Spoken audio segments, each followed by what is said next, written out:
Welcome back to Africa 54. Health correspondent Lino Amadou joins us now with a life-saving lesson. Welcome, Lino. Hello, Vincent, and hello, everyone.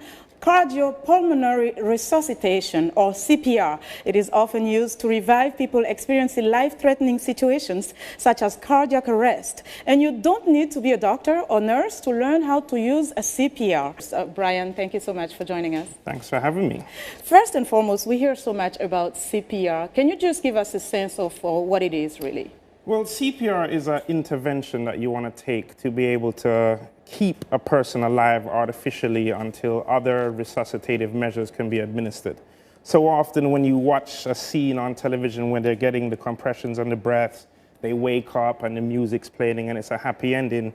In reality, that's not the case. What we're trying to do is keep that person alive until EMS or emergency services arrive and can take over and provide advanced life support and other resuscitative measures. And earlier I mentioned that it is used in cases of cardiac arrest, for example. What are some of the other situations in which you can use CPR? Well, ultimately, cardiac arrest is going to occur once the heart muscle itself doesn't receive the oxygenated blood. This can be caused by respiratory breathing emergencies from choking, then the person becomes unresponsive, then there's no oxygen to the body, then the heart slows down.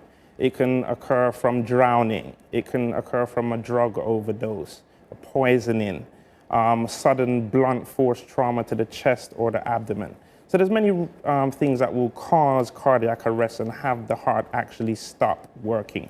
So how can we identify at what point one needs to give or receive CPR? Well, the current provider guidelines set out by the Emergency Cardiovascular Council states that once a person is found unresponsive and not breathing, the intervention is to give CPR and start the compressions and pump on the chest and possibly breathe into the person as well.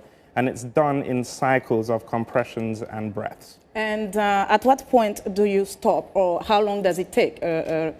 An average CPR Typically speaking, once you start, we're not supposed to stop until we're relieved of that responsibility, you're too tired, someone of equal or greater training takes over, the scene becomes unsafe, or the arrival of a defibrillator. All right, why don't we try one right now? Let's see if you can show me one. So I'm going to guide you through it. Sure. So you've come in here and you found the person lying on the floor. The first thing you want to do is ensure your safety. So we're going to check around, make sure it's safe for yourself. Sure. Now we're going to assess the person to see if they're responsive. So you're going to tap on the shoulders and shout. Don't be timid. You want to actually wake the person up. All right. Now we're going to send somebody to go and call 911 and get the AED. In a case there is no 911, like in a country in Africa where there is none. If you can get on the phone and call the emergency room, once you have this person here, to be able to transport them to the emergency room, and there's nothing being done for that person while you're transporting to the emergency room, their condition is deteriorating. So the best thing to do is keep them here until help arrives, or transport them and be able to play medic while you're transporting the person. What is the first step? How do I put my hand? What do I look for? We did this. Now we want to check to see if the person is breathing. So we're going to tilt the head back like this, and we're going to check. So we're down here, and we're looking at the chest. We're going to do this for about 10 seconds. If we don't see the chest rise, now we need to start with the compressions. Compression is first and quickly. Heel of your hand right there in the center. You're going to interlace the fingers. You want to lean forward over the chest. So if your nose was to drip, it would land on the back of your head.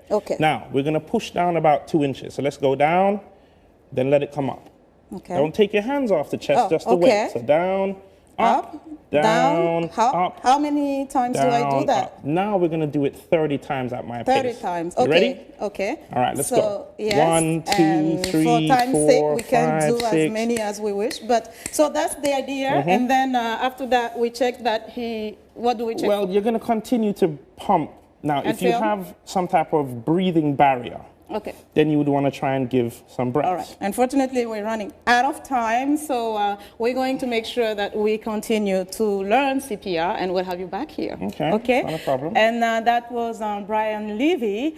He was teaching us how to do CPR, and that's our Africa Health Network report for today. For more health news and developments, be sure to visit our website, africahealthnetwork.com.